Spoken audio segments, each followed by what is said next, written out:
Welcome to orchid Bangladesh. আজকে আপনাদেরকে দেখাবো অ্যান্থোরিয়াম নিয়ে একটি পর্ব। অ্যান্থোরিয়াম এর সুন্দর পাতা এবং ফুলের জন্য খুবই বিখ্যাত, কারণ এই প্লান্টটি রুমের ভিতরে খুব সহজেই অল্প লাইটে গ্রো করে এবং ফুলটি সাধারণত 6 মাসের মতো টিকে থাকতে পারে।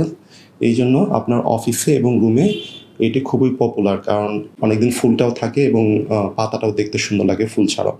তাছাড়া এই ফুলের অনেক কালার আছে, লাল, গোলাপি, কালো রং, অলমোস্ট কালো টাইপের, মানে এই পাতা টাইপের একটা কালার আছে। এবং ফুলের বিভিন্ন রকম শেপ আছে, আপনার নর্মাল, তারপর পিক টেইল সহ অনেকগুলো শেপ সহ এই ফ্লাওয়ারটি পাওয়া যায়। তো শুরু করছি আজকে এর যত্ন। আপনারা যারা চ্যানেলটি এখনও সাবস্ক্রাইব করেনি তারা চ্যানেলটি সাবস্ক্রাইব করে নেবেন এবং বেল আইকনটি প্রেস করে দেবেন। এর ফলে নিউ ভিডিও রিলিজ হওয়ার সঙ্গে সঙ্গে আপনার কাছে নোটিফিকেশন যাবে। প্রথমে হচ্ছে আলো।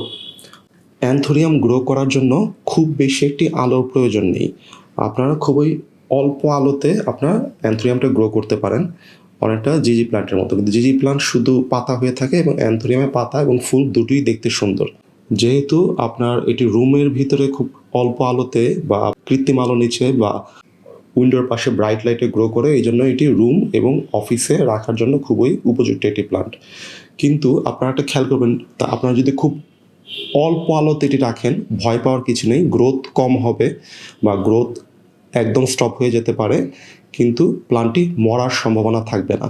কিন্তু আপনারা যদি কেউ গ্রোথ ভালো চান এবং রেগুলার ফুল চান, তবে চেষ্টা করবেন অবশ্যই সপ্তাহে একদিন বা মাসে একদিন 2 দিন এটি বাহিরে রাখার জন্য, ব্রাইট লাইটে রাখার জন্য। এর ফলে আপনার এটি গ্রোথটি ভালো হবে। সম্ভব হলে সপ্তাহে 1-2 দিন এটি বাহিরে রাখার চেষ্টা করবেন গ্রোথটি ভালোর জন্য এবং ফুল আনার জন্য। তারপরে হচ্ছে ওয়াটারিং।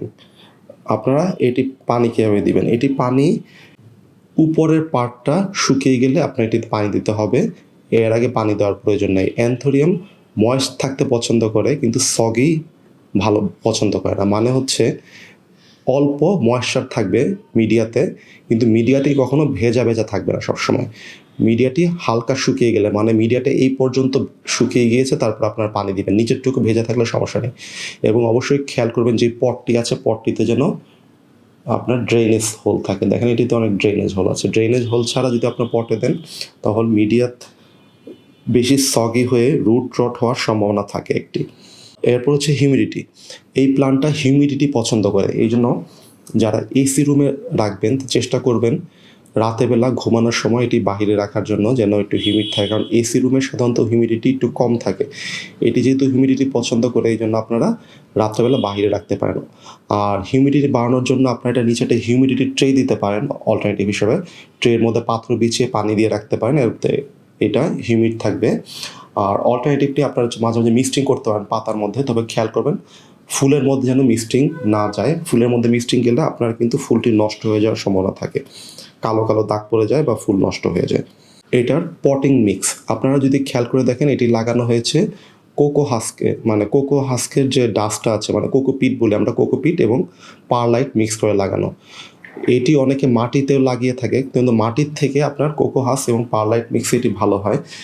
এছাড়া আপনারা চাইলে আপনারা এটি নর্মাল অর্কিড মিক্স যেটি আছে, যেমন আপনার বার্ক চিপস অথবা আপনার কোকো হাস্কের চিপস, এটিতেও লাগাতে পারেন। এটিতে অনেক সুন্দর হয়ে থাকে কোনো রকম সমস্যা ছাড়া। তবে আমার দেখা সবচেয়ে ভালো গ্রো করে থাকে আপনার কোকোপিট এবং আপনার পারলাইটে। এছাড়া আপনারা অল্টারনেটিভলি আপনাদের যদি ম্যাটেরিয়াল অ্যাভেলেবেল থাকে, ওই ক্ষেত্রে আপনারা পিট মস এবং পারলাইটও দিতে পারেন সঙ্গে বার্ক চিপস মিক্স করে।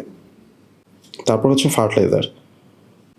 এই অর্কিডে আমি সাধারণত অর্কিড ফার্টিলাইজারটি দিয়ে থাকি অর্কিডে দেওয়ার সময়।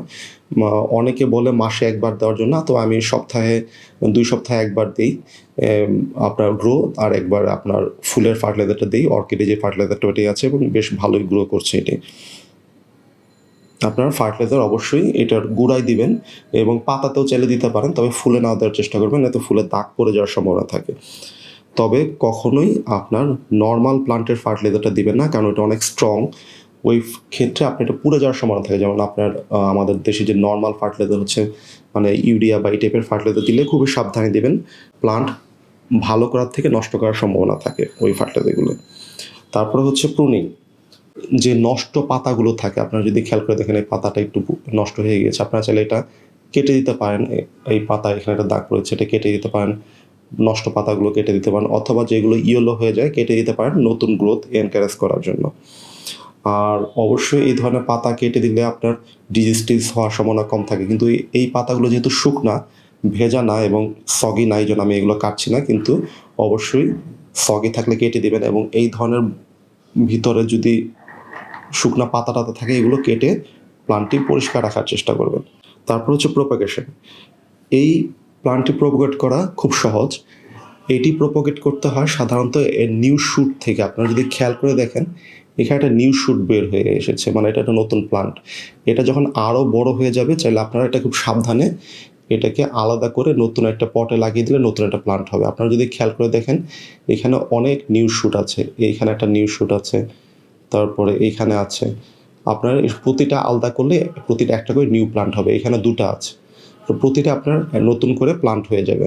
তবে অবশ্যই খেয়াল করবেন আলাদা করার আগে যে পাতার আকার যেন মিনিমাম এটার হাফ হয়। বেশি ছোট আলাদা করলে কিন্তু বাঁচার সম্ভাবনা কম থাকে। তারপরে হচ্ছে রিপোর্টিং করার সময় খেয়াল করবেন অবশ্যই এটার নেক্সট সাইজ করার জন্য, মানে এটার নেক্সট সাইজ হচ্ছে এই ধরনের একটা পট হতে পারে। দেখেন আপনার খেয়াল করে এটার থেকে একটু বড় এই ধরনের পটে আপনার নতুন মিডিয়া, যেমন আমি যেটা করি কোকো হাস্ক অথবা কোকোপিট সঙ্গে পারলাইট দিয়ে আমি এটা রিপোর্ট করে দিই। তবে যদি সম্ভব হয় নষ্ট পচা শিকড় বা আপনার যদি পচা কোনো মিডিয়া থাকে ফেলে দিয়ে আপনার নতুন করে রিপোর্ট করতে পারেন। এবং রিপোর্ট করার সময় চেষ্টা করবেন যে আপনার যে নতুন শুটগুলো আছে যদি বড় হয়ে থাকে এগুলো আলাদা করে ফেলার জন্য আলাদা করে আপনার নতুন পটে লাগিয়ে দিতে পারেন। আজ এই পর্যন্তই।